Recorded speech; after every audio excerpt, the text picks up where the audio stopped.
श्रीमद् भागवत महापुराण के महात्म्य का पंचम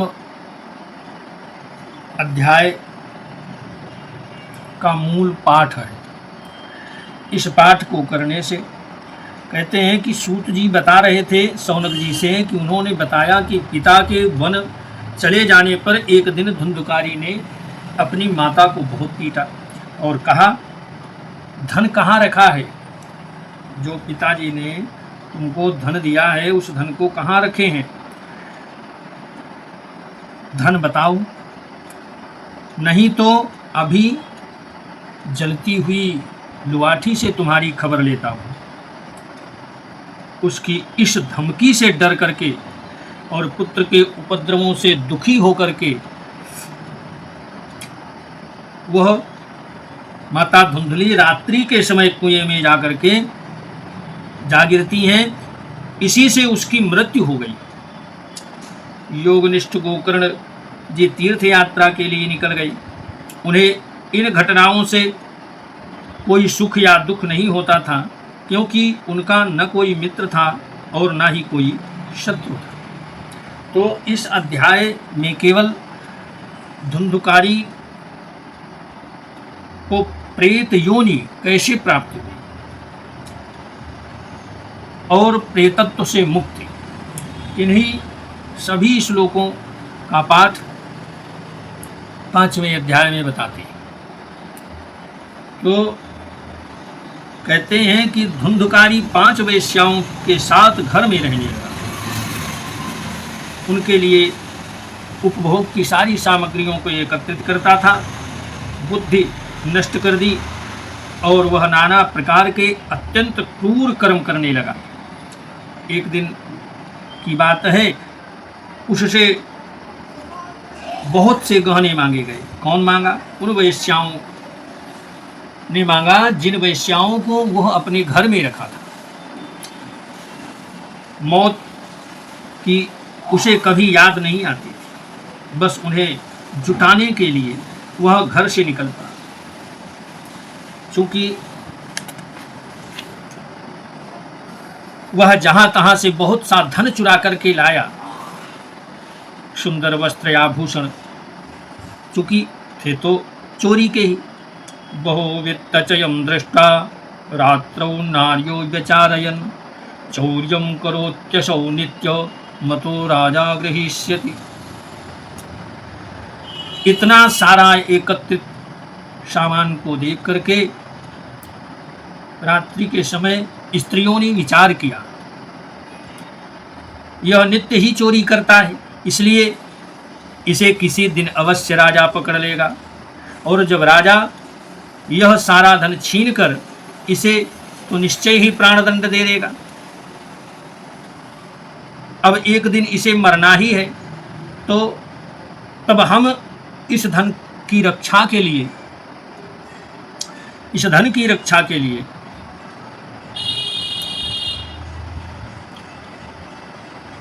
गुप्त रूप से इसको क्यों न मार डालें? किसी को पता भी नहीं चलेगा और इसका काम भी हो जाएगा। सभी वैश्याओं ने मंतव्य बना करके और धुंधुकारी को मारने का षड्यंत्र रच दिया।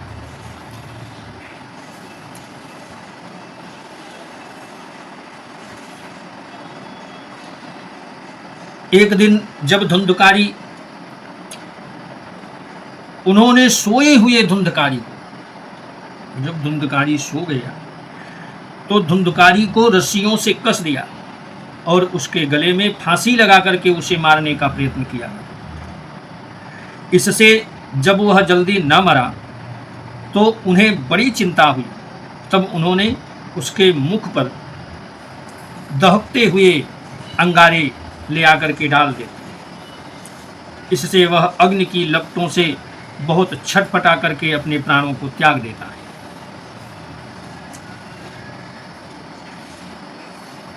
उन्होंने उसके शरीर को घर के अंदर ही एक गड्ढा खोदा और उस गड्ढे में डाल करके गाड़ दिया। स्त्रियां प्रायः बड़ी दुस्साहसी होती हैं। उनके इस कृत्य का किसी को पता न चला। लोगों के पूछने पर कह देती थी कि हमारे प्रियतम पैसे के लोभ से इस बार काफ़ी दूर चले गए, बहुत दूर चले गए, बहुत दूर निकल गए, इसी वर्ष के अंदर लौट आएंगे। बुद्धिमान पुरुष को दुष्टा स्त्रियों का कभी विश्वास नहीं करना चाहिए। जो मूर्ख इनका विश्वास करता है उसे तो दुखी होना पड़ता ही है। तो इनकी वाणी तो अमृत के समान कामियों के हृदय में रस का संचार करती है, किंतु हृदय छुरे की धार के समान तीक्ष्ण होता है। भला इन स्त्रियों का कौन प्यारा है? ये तो धन के प्यार। तो वे कुलटाएं धुंधकारी की सारी संपत्ति समेट करके वहां से चली जाती हैं। भूख और प्यास से चिल्लाता हुआ हा देव ईश्वर को पुकारता है, चिल्लाता रहता है, परंतु उसे कहीं कोई आश्रय प्राप्त नहीं होता। तो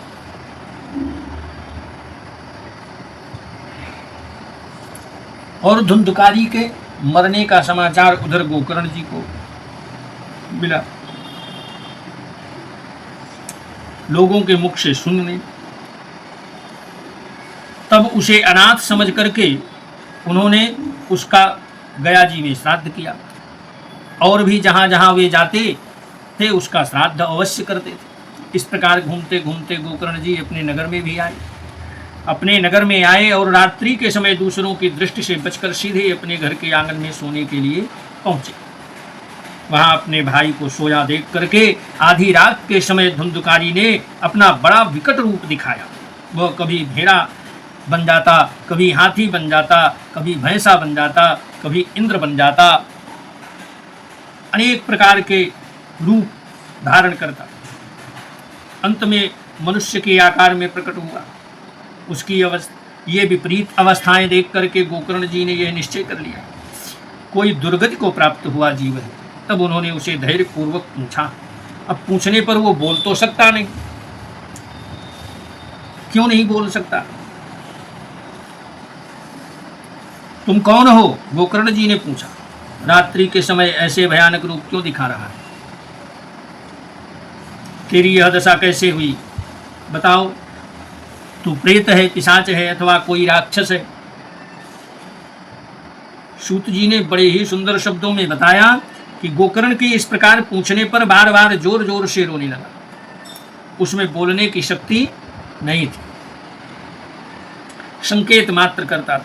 तब गोकर्ण अंजलि में जल लेकर के उसे अभिमंत्रित करके उस पर छिड़का, और इससे उसके पापों का कुछ समन हुआ, कुछ कम हुआ पाप। और वह इस प्रकार कहने लगा कि मैं तुम्हारा भाई धुंधकारी हूँ। अहम भ्राता त्वदीयोऽस्मि धुंधुकारीति नामतः स्वकीयेनैव दोषेण ब्रह्मत्वं नाशितं मया।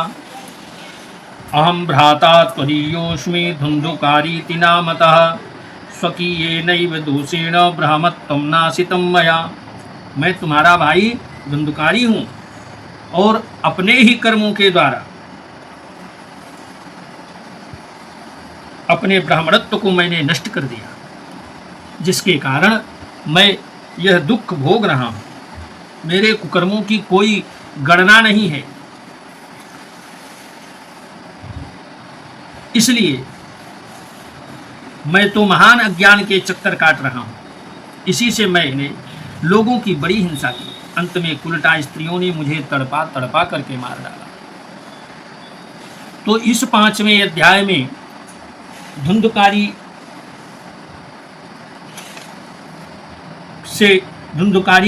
के प्रेतत्व की मुक्ति और गोकर्ण जी के द्वारा श्रीमद् भागवत ज्ञान धुंधुकारी को सुनाया गया। तो आइए हम सब भी प्रेम पूर्वक श्रद्धा और विश्वास के साथ प्रयास करते हैं कि 5वें अध्याय का मूल पारायण करें। इस संस्कृत के श्लोक जो श्रीमद् भागवत में दिए गए हैं, इन्हीं को विशेषतः इन्हीं का महत्व है। इन्हीं को श्रवण करके मुक्ति का साधन पाया जा सकता है। यह मुक्ति का साधन है। कृष्णाय वासुदेवाय हरये परमात्मने प्रणतक्लेशनाशाय गोविन्दाय नमो नमः। श्रुतुवाच पितर्युपरते तेन जननी ताडिता भृशं क्व वित्तं तिष्ठति ब्रूहि हनिश्चेलत्तया न चेत् इति तद्वाक्यसन्त्रासा जनन्या पुत्रदुःखतः कूपे पातः कृतो रात्रौ तेन सा निधनं गता। गोकर्णस्तीर्थसंयात्रार्थं निर्गतो योगसंस्थितः न दुःखं न सुखं तस्य न वैरीणापि बान्धवः। धुन्धुकारी गृहे तिष्ठत् पञ्चपण्यवधूव्रतः अत्युग्रकर्मकर्ता च तत्पोषणविमूढधीः। एकदा कुलटास्तास्तु भूषणान्यभिलिप्सवः तदर्थं निर्गतो गेहात् कामान्धो मृत्युमस्मरन्। गतस्ततश्च संहृत्य वित्तं वेश्म पुनर्गतः ताभ्यो यक्षत्सु वस्त्राणि भूषणानि कियन्ति च। बहुवित्तचयं दृष्टा रात्रौ नार्यो व्यचारयन् चौर्यं करोत्यसौ नित्यमतो राजा गृहीष्यति। वित्तं हित्वा पुनश्चैनं मारयिष्यति निश्चितम् अतोऽर्थगुप्तये गूढमस्माभिः किं न हन्यते। निहत्यैनं गृहीत्वार्थं यस्यामो यत्र कुत्रचित् इति ता निश्चयं कृत्वा सुप्तं सम्बद्धरश्मिभिः। आसङ्कण्ठे निधायास्य तन्मृत्युमुपचक्रमुः त्वरितं नाम मारासो चिन्तायुक्तास्तदा भवन्। तप्ताङ्गारसमूहाश्च तन्मुखे हि विचिक्षिपुः अग्निज्वालातिदुःखेन व्याकुलो निधनं गतः। देहं तं देहं मुमुचुर्गरते प्रायः साहसिका स्त्रियः न ज्ञातं तद्रहस्यं तु केनापीदं तथैव च। लोकैः स्पृष्टा वदन्ति स्म दूरं यातः प्रियो हिनः आगमिष्यति वर्षेऽस्मिन् वित्तलोभविकर्षितः। स्त्रीणां नैव तु विश्वासं दुष्टानां कारयेत् बुधः विश्वासे यः स्थितो मूढः स दुःखैः परिभूयते। सुधामयं वचो यासां कामिनां रसवर्धनं हृदयं चुरधाराभं प्रिया को नाम योषिताम्। संहृत्य वित्तं तायाताः कुलटा बहुभर्त्रिकाः धुन्धुकारी बभूवाथ महान् प्रेतः कुकर्मतः। वात्यारूपधरो नित्यं धावन्द सदिशोऽन्तरं सीतात्तपपरिक्लिष्टो निराहारः पिपासितः। न लेभे शरणं क्वापि हा दैवेति मुहुर्वदन् कियत्कालेन गोकर्णो मृतं लोकादबुध्यत। अनाथं तं विदित्वैव गया श्राद्धं चीकरत् यस्मिंस्तीर्थे तु संयाति तत्र श्राद्धमवर्तयत्। एवं भ्रमन् स गोकर्णः स्वपुरं समुपेयिवान् रात्रौ गृहाङ्गणे स्वप्तो मागतो लक्षितः परैः। तत्र सुप्तं न विज्ञाय धुन्धुकारी स्वबान्धवन् निशीथे दर्शयामास महारौद्रतरं वपुः। सकृन्मे च सकृद्धस्ते सकृच्च महिषोऽभवत् सकृद्दिन्द्रः सकृच्चाग्निः पुनश्च पुरुषोऽभवत्। वैपरीत्यमिदं दृष्ट्वा गोकर्णो धैर्यसंयुतः अयं दुर्गतिकः कोऽपि निश्चित्याथ तमब्रवीत्। गोकर्णुवाच कस्त्वमुग्रतरो रात्रौ कुतो यातो दशामि मां किं वा प्रेतः पिशाचो वा राक्षसोऽसीति सञ्चनः। श्रुतुवाच एवं पृष्टस्तदा तेनारुरोधोच्चैः पुनः पुनः असक्तो वदनोच्चारे संज्ञामात्रं चकारः। ततोऽञ्जलौ जलं कृत्वा गोकर्णस्तद्मुदीरयत्। तत्से कहत पापोऽसौ प्रवक्तुमुपचक्रमे। प्रेतुवाच अहं भ्राता त्वदीयोऽस्मि धुन्धुकारीति नामतः स्वकीयेनैव दोषेण भ्रामत्वं नाशितं मया। कर्मणो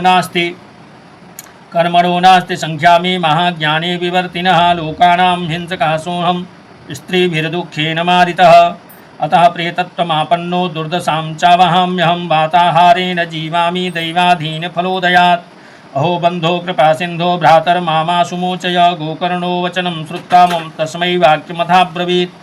गोकर्णुवाच तदर्थं तु गयापिण्डो मया दत्तो विधानतः तत्कथं नैव मुक्तोऽसि ममाश्चर्यमिदं महत्। गयाश्राद्धान्न मुक्तिश्चेदुपायो न परस्त्रियः किं विधेयं मया प्रेता तत्त्वं वद सविस्तरम्। प्रेतुवाच गयाश्राद्धस तेनापि मुक्तिर्मे न भविष्यति उपायमपरं किञ्चित् त्वं विचारय साम्प्रतम्। इति तद्वाक्यमाकर्ण्य गोकर्णो विस्मयं गतः सतः श्राद्धैर्न मुक्तिश्चेत् दसाध्यं मोचनं तव। इदानीं तु निजं स्थानं मातिष्ठ प्रेतः निर्भयः त्वन्मुक्तिसादिकं किञ्चिदाचरिष्ये विचार्य च। धुन्धुकारी निजस्थानं तेनादिष्टस्ततो गतः गोकर्णश्चिन्तयामास तां रात्रिं न तदध्यगात्। प्रातस्तमागतं दृष्ट्वा लोकाः प्रीत्या समागतः तत्सर्वं कथितं तेन यज्जातं च यथा निशि विद्वांसो योगनिष्ठाश्च ज्ञानिनो ब्रह्मवादिनः तन्मुक्तिं नैव ते पश्यन्तः शास्त्रसञ्चयान्। ततः सर्वैः सूर्यवाक्यं तन्मुक्तौ स्थापितं परं गोकर्णः स्तम्भनं चक्रे सूर्यवेगस्य वै तदा। तुभ्यं नमो जगत्साक्षिन् ब्रूहि मे मुक्तिहेतुकं तच्छुत्वा दूरतः सूर्यः स्फुटमित्यभ्यभासत।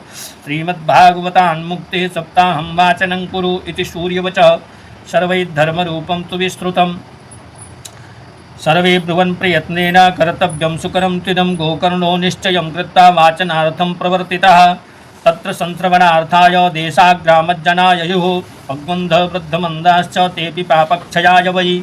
समाजस्थो महाज्ञातो देवविस्मयकारकः यद्दैवासनमास्थाय गोकर्णो कथयत् कथां। स प्रेतोति तदा यातः स्थानं पश्यनितस्ततः सप्तग्रन्थियुतं तत्र पश्यत्कीचकमुच्छितं। तन्मूलछिद्रमावेश्य श्रवणार्थं स्थितो ह्यसौ वातरूपे स्थितं कर्तुमशक्तो वंशमाविशत्। वैष्णवं ब्राह्मणं मुख्यं श्रोतारं परिकल्प्य सः प्रथमस्कन्धतः स्पष्टमाख्यानं धेनुजो करोत्। दिनान्ते रक्षिता गाथा तदा चित्रं बभूवः वंशैकग्रन्थिभेदो भूत्स शब्दं पश्यतां सताम्। द्वितीयेऽह्नि तथा सायं द्वितीयग्रन्थिभेदनं तृतीयेऽह्नि तथा सायं तृतीयग्रन्थिभेदनम्। एवं सप्तदिनैश्चैव सप्तग्रन्थिविभेदनं कृत्वा सद्वादशस्कन्धश्रवणा प्रयततां जहौ। दिव्यरूपधरो जातस्तुलसीदाममण्डितः पीतवासा घनश्यामो मकुटे कुण्डलान्वितः। ननां भ्रातरं सद्यो गोकर्णमिति चाब्रवीत् त्वयाहं मोचितो बन्धो कृपया प्रेतकश्मलात्। धन्या भागवती वार्ता प्रेतपीडाविनाशिनी सप्ताहोऽपि तथा धन्यः कृष्णलोकफलप्रदः। कम्पन्ते सर्वपापानि सप्ताहश्रवणे स्थिते अस्माकं प्रलयं सद्यः कथा चेयं करिष्यति। आर्द्रं शुष्कं लघुस्थूलं वाङ्मनः कर्मभिः कृतं श्रवणं विदहेत् पापं पावकः समिधो यथा। अस्मिन् वै भारते वर्षे शूरभिर्देव संसदि अकथाश्राविणां पुंसां निष्फलं जन्म कीर्तितं। किं मोहितो रक्षितेन सुपुष्टेन बलीयसा अध्रुवेण शरीरेण सुखशास्त्रकथां विना। अस्ति स्तम्भं स्नायुबद्धं मांसशोणितलेपितं चर्मावनद्धं दुर्गन्धं पात्रं मूत्रपुरीशयोः। जराशोकविपाकार्तुं रोगमन्दिरमातुरं दुष्पूरं दुर्धरं दुष्टं सदोषं क्षणभङ्गुरं। कृमिविड्भस्मतं संज्ञातं शरीरमिति वर्णितम् अस्थिरेण स्थिरं कर्म कुतोऽयं साधयेन्नहि। यत्प्रातः संस्कृतं चार्णं सायं तच्च विनश्यति तदीयरससम्पुष्टे काये कानामनित्यता। सप्ताहश्रवणाल्लोके प्राप्यते निकटे हरिः अतो दोषनिवृत्त्यर्थमेतद्देवसी साधनम्। बुद्बुदा इव तोयेषु मशका इव जन्तुषु जायन्ते मरणायैव कथाश्रवणवर्जिताः। जडस्य शुष्कवंशस्य यत्र ग्रन्थविभेदनं चित्रं किमु तदा चित्तग्रन्थिभेदः कथाश्रवात्। भिद्यते हृदयश्छिन्द्यन्ते सर्वसंशयाः हृदयग्रन्थिश्छिन्द्यन्ते सर्वसंशयाः क्षीयन्ते चास्य कर्माणि सप्ताहश्रवणे कृतम्। संसारकर्दमालेपः प्रक्षालनपटीयसि कथा तीर्थे स्थिते चित्ते मुक्तिरेव बुधैः स्मृता। एवं ब्रुवति वै तस्मिन् विमानमागमत्तदा तस्मिन् विमानमागमत्तदा वैकुण्ठवासिभिर्युक्तं प्रस्फुरदीप्तिमण्डलम्। सर्वेषां पश्यतां भेजे विमानं धुन्धुलीसुतः। विमाने वैष्णवान् वीक्ष्य गोकर्णो वाक्यमब्रवीत्। गोकर्णुवाच अत्रैव बहवः सन्ति श्रोतारो मम निर्मलाः आनीतानि विमानानि न तेषां युगपत्कुतः। श्रवणं समभागेन सर्वेषामिह दृश्यते फलभेदः कुतो जातः प्रब्रुवन्तु हरिप्रियाः। हरिदासावूचुः श्रवणस्य विभेदेन फलभेदोऽत्र संस्थितः। श्रवणं तु कृतं सर्वैर्न तथा मननं कृतं फलभेदोस्ततो जातो भजनादपि मानद। सप्तरात्रमुपोष्यैव प्रेतेन श्रवणं कृतं मननादि तथा तेन स्थिरचित्ते कथं भृशम्। अदृढं चाहतं ज्ञानं प्रमादेन हतं श्रुतं संदिग्धो हि ततो मन्त्रोऽभ्यग्रचित्तो हतो जपः। अवैष्णवो हतो देशो हतं श्राद्धमपात्रकं हतमश्रोत्रिये दानमनाचारं हतं कुलं। विश्वासो गुरुवाक्येषु स्वस्मिन् दीनत्वभावना मनोदोषजयश्चैव कथायां निश्चला मतिः। एवमाधिकृतं चेत् स्यात् तदा वै श्रवणे फलं। पुनः स्रवान्ते सर्वेषां वैकुण्ठे वसतिर्ध्रुवं। गोकर्ण तव गोविन्दो गोलोकं दास्यते स्वयम्। एवमुक्ता ययुः सर्वे वैकुण्ठं हरिकीर्तनाः। श्रावणे मासि गोकर्णः कथामूचे तथा पुनः। सप्तरात्रिवतीं भूयाश्रवणं तैः कृतं मनम् पुनः। सप्तरात्रिवतीं भूयाश्रवणं तैः कृतं पुनः। सप्तकथा समाप्तौ यज्जातां श्रूयतां तच्च नारद। विमानैः सह भक्तैश्च हरिराविर्बभूवः। जयशब्द नमः शब्दास्तत्रासन् बहवस्तदा। पाञ्चजन्यध्वनिं चक्रे हरसा तत्र स्वयं हरिः। गोकर्णं तु समालिङ्ग्य करोत् स्वसदसं हरिः। नेत्रनन्यान् घनश्यामान् पीतकौशीयवाससः। किरीटिनः कुण्डलीनस्तथा हरे चक्रे हरिक्षणात्। किरीटिनः कुण्डलीनस्तथा हरे चक्रे हरिक्षणात्। श्रोत्रिनन्यान् घनश्यामान् पीतकौशेयवाससः। किरीटिनः कुण्डलीनस्तथा चक्रे हरिक्षणात्। तदग्रामे ये स्थिता जीवा आश्वचाण्डालजातयः। विमाने स्थापितास्तेऽपि गोकर्णकृपया तदा।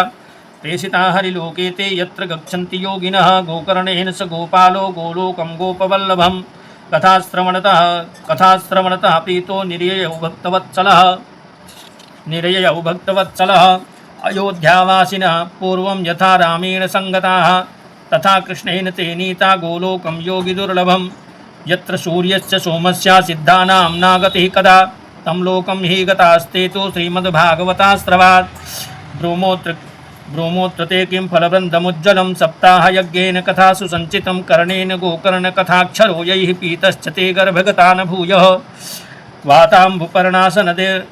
वाताम्बुपर्णासनदेहशोषणैः तपोभिरुग्रैश्चिरकालसञ्चितैः योगैश्च संयाति न तां गतिं वै सप्ताहगाथाश्रवणेन यान्ति याम्।